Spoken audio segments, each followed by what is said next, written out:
ರಮೇಶ್ ಅನ್ನೋದು ಒಂದು ಸಾಮಾನ್ಯ ಹುಡುಗನ ಹೆಸರು.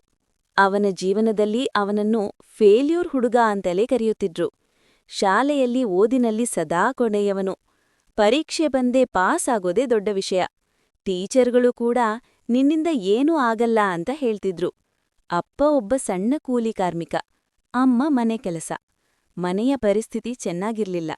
ರಮೇಶ್ಗೆ ಓದಲು ಇಷ್ಟ ಇದ್ರೂ ಅರ್ಥವಾಗಿರ್ಲಿಲ್ಲ. 10ನೇ ಕ್ಲಾಸ್ನಲ್ಲಿ 3 ವಿಷಯಗಳಲ್ಲಿ ಫೇಲು. ಊರಿನವರು ನಕ್ಕರು, ಸ್ನೇಹಿತರು ದೂರಾದರು.